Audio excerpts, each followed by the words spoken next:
Hello everyone, welcome back to my YouTube channel study with सभी। तो कैसे हो आप सब? आई होप आप सब अच्छे होंगे। दोस्तों, आज की ये जो क्लास है ये यूपी डीएलएड और बीएड दोनों के लिए है, जिसमें आज हम एक टॉपिक कवर करेंगे जिसका नाम है उपनिषद। आई होप आप सब ने थंबनेल देख लिया होगा। तो यहाँ पर हम उपनिषद के बारे में जानेंगे काफ़ी डिटेल से, काफ़ी अच्छी तरीके से। तो आप लोग वीडियो में एंड तक बने रहिएगा। वीडियो आपको कैसी लगी आप एंड में ज़रूर बताइएगा। तो चलिए क्लास को स्टार्ट करते हैं, जानेंगे उपनिषद क्या है। सबसे पहले तो आप सभी से एक प्रश्न है कि उपनिषद कितने हैं, ये आप कमेंट बॉक्स में बताइएगा। तो आइए देखिए, जो उपनिषद शब्द है आपको दिख रहा है उप और निषद, यानी कि दो शब्द हमें इसमें दिख रहे हैं। इसमें जो उपनिषद शब्द है इसमें उप क्या है और निषद क्या है, तो इसका सभी जो अक्षर हैं सभी का अलग अलग मतलब है। यहाँ पर उप जो है ये उप और नी उपसर्ग है, ये उप और नी उपसर्ग है, जबकि शद जो लिखा है ये मूल धातु है। और सद धातु के तीन अर्थ होते हैं। पहला अर्थ क्या होता है तो नाश होता है, दूसरा अर्थ होता है गति या प्राप्ति, और तीसरा अर्थ होता है अवसाद या फिर अंत। तो इस प्रकार से देखा जाए तो उपनिषद का अर्थ उस ज्ञान से लिया गया है।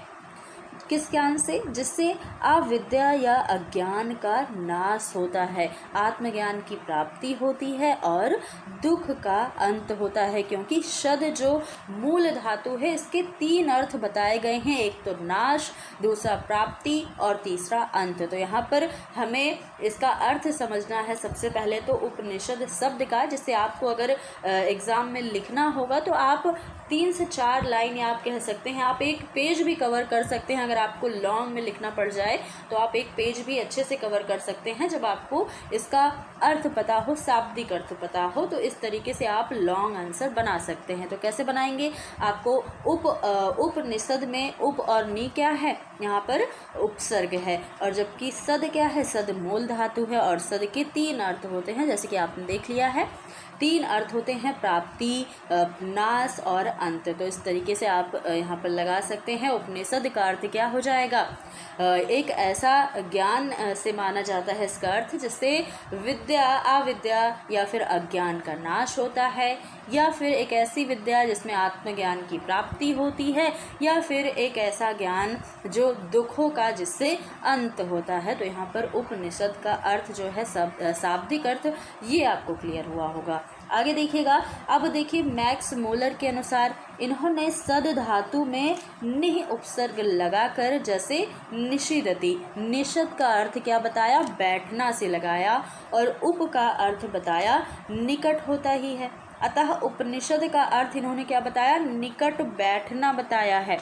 अब ये मैक्स मूलर के अनुसार है। ऐसे कई सारे मनोवैज्ञानिक हुए जिन्होंने उपनिषद का अलग अलग अर्थ बताया है।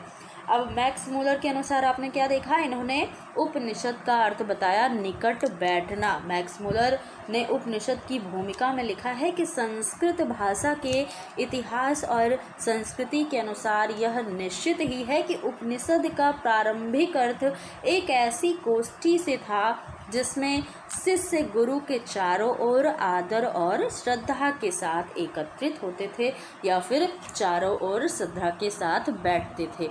अब आगे देखिएगा, डॉक्टर उमेश मिश्र के अनुसार क्या बताया गया है? इन्होंने उप का अर्थ समीप बताया है और नी का अर्थ निश्चय पूर्वक बताया है।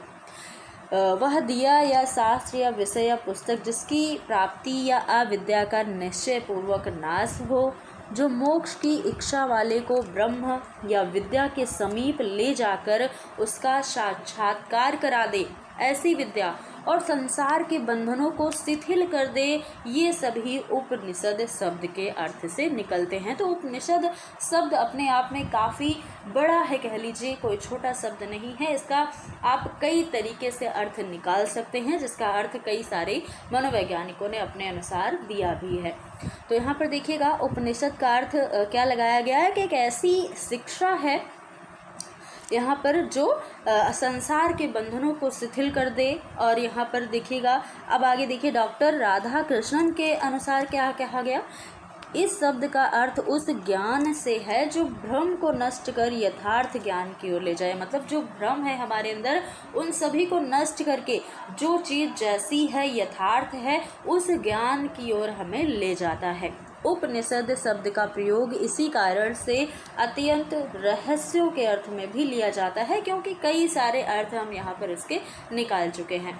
उपनिषदों में अविद्या को नष्ट करने के उपायों का भी प्रकाश डाला गया है और विद्या या पर ब्रह्म के स्वरूप के विषय में भी इसमें उल्लेख किया गया है और बताया गया है कि किस प्रकार से उस परम आनंद का साक्षात्कार किया जा सकता है तथा किस प्रकार से दुख से छुटकारा भी पाया जा सकता है। किसमें बताया गया है? तो उपनिषद के अंदर बताया गया है। तो यहाँ पर हमने शाब्दिक अर्थ जो है वो देखा, कई सारे अलग अलग मत के अनुसार देखे हैं किसने क्या कहा, किसने उपनिषद का अर्थ जो है अपने शब्दों में किस प्रकार से दिया है। तो आई होप आपको यहाँ पर उपनिषद का शाब्दिक अर्थ बहुत अच्छे से क्लियर हो चुका होगा। तो दोस्तों आज की ये क्लास यहीं तक रखते हैं। काफ़ी छोटी सी वीडियो थी, लेकिन ये वीडियो आपके लिए इन्फॉर्मेशन के लायक थी, काफ़ी अच्छी इन्फॉर्मेशन। और ये जो टॉपिक है ये कई बार एग्ज़ाम में लॉन्ग में भी पूछा जा सकता है आपसे, तो आप इसे अच्छे से तैयार कर लीजिएगा। तो दोस्तों अगर आपको ये टॉपिक, ये वीडियो अच्छी लगे तो लाइक शेयर कर दीजिएगा